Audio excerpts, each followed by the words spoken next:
Hello friends, and welcome to my channel. I'm Lydia, the Halfling Seamstress. For this video, I'm going to show you how I made Eowyn's refugee or Helm's Deep dress from Lord of the Rings: The Two Towers. Well, it's actually going to be a two-part video. I had planned to show you my process all in one go, but when I got to editing, I realized the video would run well over half an hour, and I don't want anything that long. Yet. Now, I have been a Lord of the Rings fan for approximately 15 years, which makes me feel kind of old. But while I've been a generic elf and a generic hobbit, I've never actually tried recreating any of the costumes from the movie, mostly because they seem way too intimidating.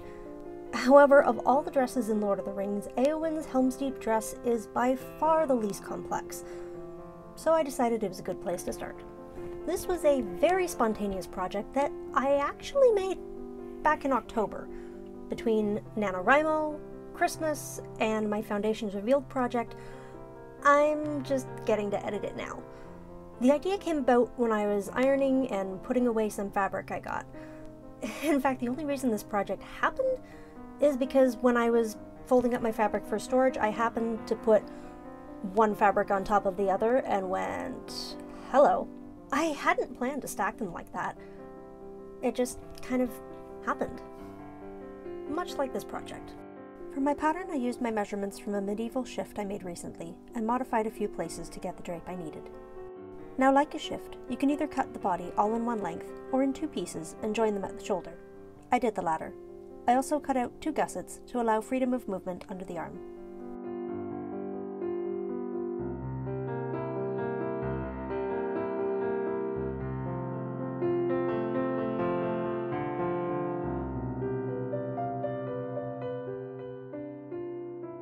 To give the skirt some flair, I took the remaining fabric and cut two sets of gores. I marked which way is up to avoid confusion later on, as the measurements of the fabric I had remaining were almost square.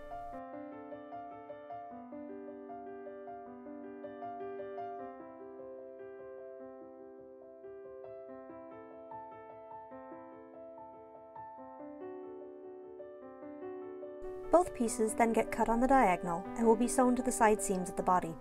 Being a stash busting project, I was limited by a finite amount of fabric. The gores were cut from what fabric remained after the body and sleeves were measured, and while I thought this would be the most efficient way of cutting them to give me the best drape, the fact that it's almost square did affect the drape of the dress later on, requiring some creative problem solving.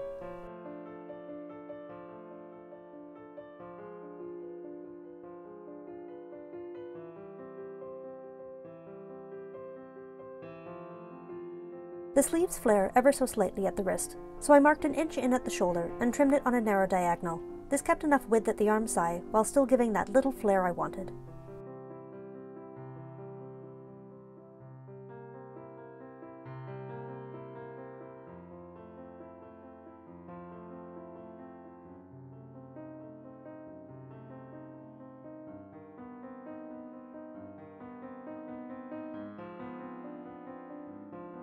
Now that all the pieces are ready, it's time to stitch it all together.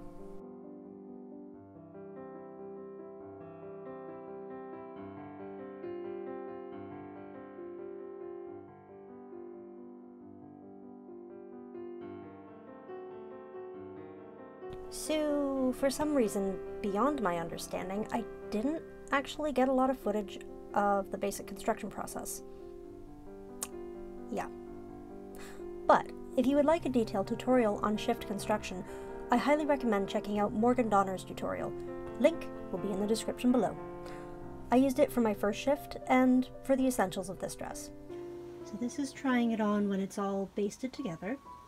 I had to add a small gusset in the side here to fit, but I find it looks rather boxy when I'm just standing here. So I'm going to bring it in a little bit here. And that's going to add the nice tailoring along the waist. One of the fun things about putting in gores is that they usually end up in a little point shape, which will affect the drape of the hem, so that has to be marked and trimmed off. Now, one thing I discovered when I was doing research on the dress is that while it looks like a traditional kirtle, it isn't. When I looked at the reference photos that showed all the layers of the costume, I discovered it actually splits down the middle from waist to hem, and Eowyn wears dark trousers underneath. It actually makes a lot of sense for a traveling slash fighting slash working kind of outfit. So to add this cool feature that no one actually ever sees in the movies, I folded the dress in half and marked the center all the way down. Why all the way down? The reason will become clear momentarily.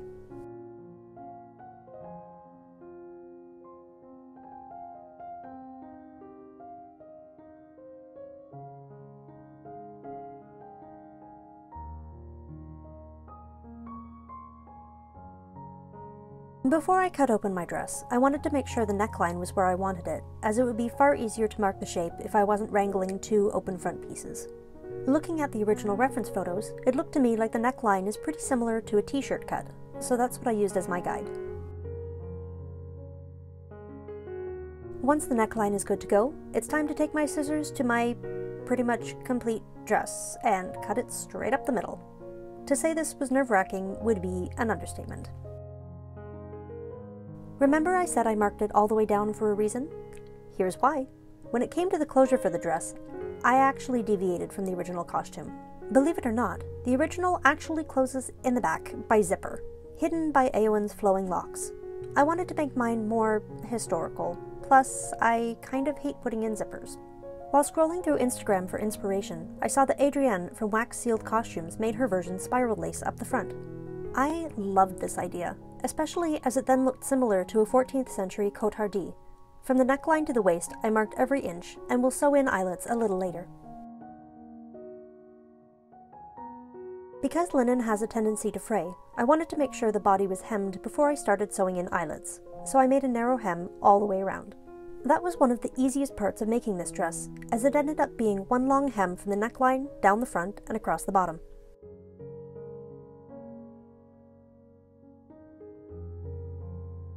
Now for the eyelets. I went back and remarked my eyelet holes with a pen, as the chalk was starting to wear off from handling. As I don't have an awl, I used a yarn needle instead. It worked okay. I didn't want to break the weave of the fabric, so by using this method, it pushes apart the threads without breaking them. This was my first time ever doing eyelets, and it was quite a learning process. My later eyelets definitely look way better than my first couple attempts.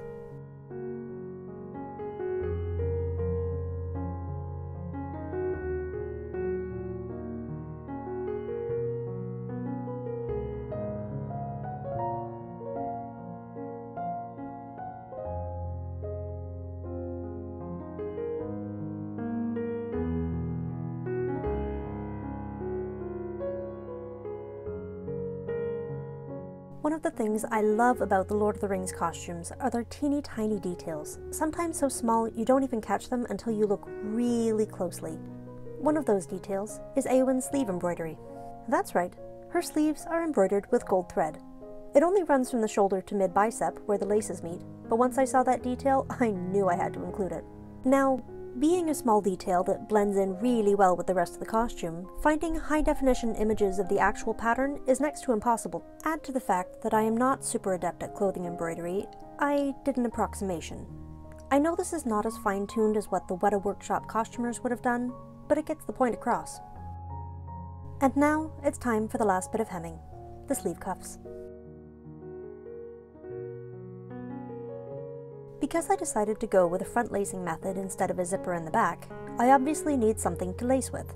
I decided to go with a simple braided cord made from embroidery floss. To get the length, I measured from collar to waist, added 50% more, plus a few more inches to compensate for the length lost during braiding.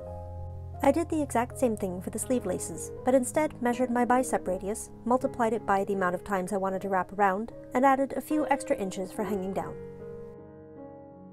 And then I just got braiding. And braiding. And braiding. Seriously, there was a lot of braiding. Because of the length of the threads, it did get unwieldy at times, but if you separate the threads every few passes, it's not too cumbersome. So that was how I put together Eowyn's Helm's Deep underdress. I'm pretty happy with how it turned out. It's super comfy, warm, and looks pretty awesome. Without the overdress and with the modified front closure, it actually gives me the vibe of Frozen 2 Elsa, but casual. The adventurous side of me kind of wants to wear it outside, just as a look.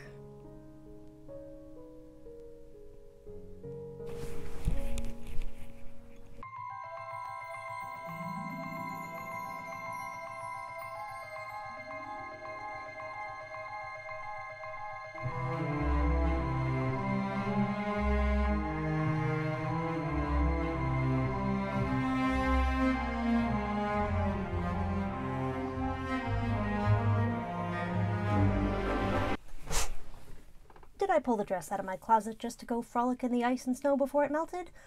Yes. Yes, I did. That's just how comfy and awesome it is.